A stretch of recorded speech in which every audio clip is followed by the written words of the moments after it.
الحمدللہ رب العالمین والصلاة والسلام علی رسولہ الکریم اما بعد فاعوذ باللہ من الشیطان الرجیم بسم اللہ الرحمن الرحیم۔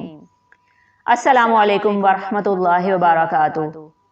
یہ اللہ کا بہت بڑا احسان ہے کہ اس نے ہمیں رمضان کے قریب کر دیا ہے۔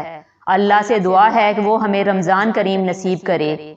مسند احمد کی روایت ہے، حضرت ابو ہریرہ رضی اللہ تعالیٰ عنہ کہتے ہیں کہ قبیلہ قزہ کے خاندان کے دو شخص اکٹھے نبی کریم صلی اللہ علیہ وسلم پر ایمان لائے۔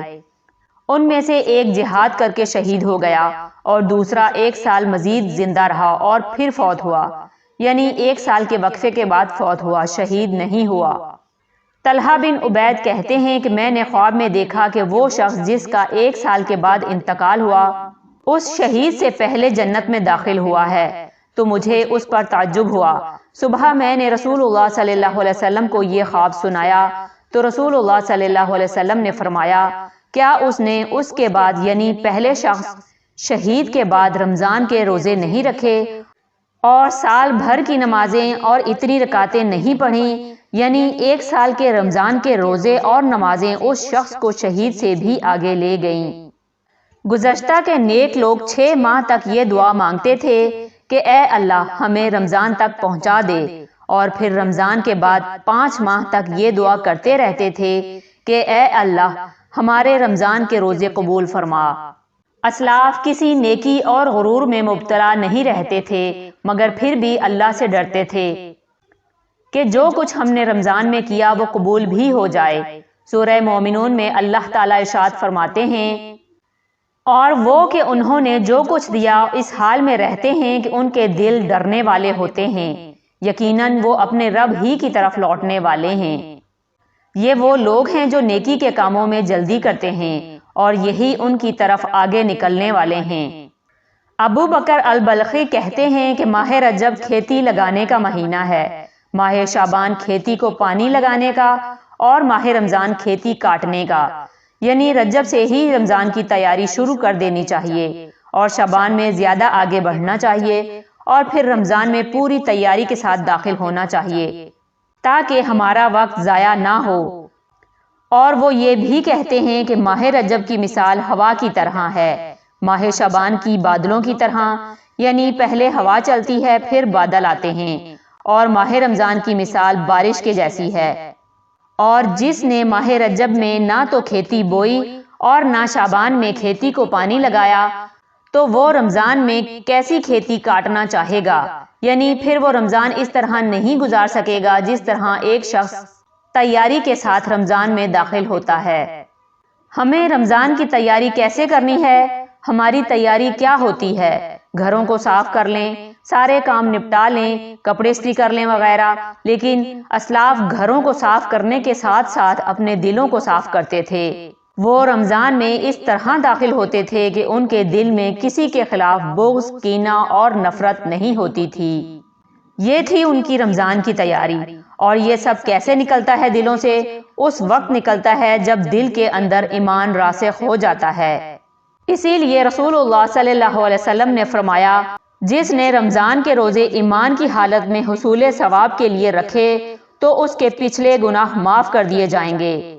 گویا رمضان سے پورا فائدہ اٹھانے کے لیے ہمیں اپنے ایمان کی تجدید کی ضرورت ہے۔ ہمیں اپنے ایمان کو تازہ کرنا ہے اور اپنی نیت میں اخلاص پیدا کرنا ہے۔ ان روزوں کا مقصد ہے کہ ہمارا ایمان مضبوط ہو جائے اور اللہ تبارک و تعالیٰ کے ہاں اجر و ثواب ملے۔ اگر ہم رمضان کی تیاری کرنا چاہتے ہیں تو اس کے لیے ایمان میں سچائی کی ضرورت ہے، اس لیے کہ اعمال کی قبولیت کی بنیاد ہی ایمان پر ہے۔ جتنا اچھا ایمان ہوگا، جتنا مضبوط ایمان ہوگا، جتنا پکا ایمان ہوگا، اتنا ہی عمل کا اجر و ثواب بڑھ جائے گا، کیونکہ نبی کریم صلی اللہ علیہ وسلم نے رمضان کی جزا کو، روزے کی جزا کو اور رات کے قیام کو ایمان اور احتساب پر مرتب کیا ہے، اور ثواب حاصل ہونے کی شرط بتائی ہے کہ جس نے ایمان اور احتساب ثواب کی نیت سے روزے رکھے اس کے پچھلے گناہ معاف کر دیے جائیں گے۔ سورہ الحدید میں اللہ تعالیٰ فرماتے ہیں، اللہ اور اس کے رسولوں پر ایمان لاؤ، اے لوگو جو ایمان لائے ہو ایمان لے آؤ۔ اور ان چیزوں میں سے خرچ کرو جن میں اس نے تمہیں پہلوں کا جانشین بنایا ہے۔ پھر وہ لوگ جو تم میں سے ایمان لائے اور انہوں نے خرچ کیا ان کے لیے بہت بڑا اجر ہے، یعنی پہلے ایمان کی دعوت، پھر عمل کی دعوت اور پھر جو ایمان لے آئیں۔ ہمیں اپنے دلوں کا جائزہ لینا چاہیے کہ کیا میں اور آپ اللہ کے رب ہونے پر راضی ہیں؟ کیا میں محمد کا نبی ہونے پر راضی ہوں؟ کیا میں اسلام کے دین ہونے پر راضی ہوں، مطمئن ہوں، خوش ہوں؟ میرا پورا یقین ہے کہ یہ بالکل سچ ہے، حقیقت ہے۔ ام المؤمنین حضرت عائشہ رضی اللہ تعالیٰ عنہ رمضان مبارک میں صبح کے وقت مصحف کی تلاوت کرتی اور جب سورج طلوع ہوتا تو سو جاتی، یعنی بعد میں آرام کر لیتی۔ حضرت محمد صلی اللہ علیہ وسلم کا طریقہ کیا تھا؟ آپ بہت سخی تھے اور رمضان میں جب حضرت جبرائیل علیہ السلام آپ صلی اللہ علیہ وسلم سے ملتے تو آپ صلی اللہ علیہ وسلم بہت ہی زیادہ جود و کرم فرماتے، اور رمضان میں جبرائیل علیہ السلام ہر رات آپ صلی اللہ علیہ وسلم سے ملاقات کرتے، آپ کے ساتھ قرآن کا دورہ کرتے۔ رمضان میں کسی کو اچھی بات کہنے، کھانا کھلانے، روزہ رکھنے، تلاوت قرآن پاک کرنے، جس شخص نے یہ کام کر لیے اس کو جنت کے بالا خانے مل گئے۔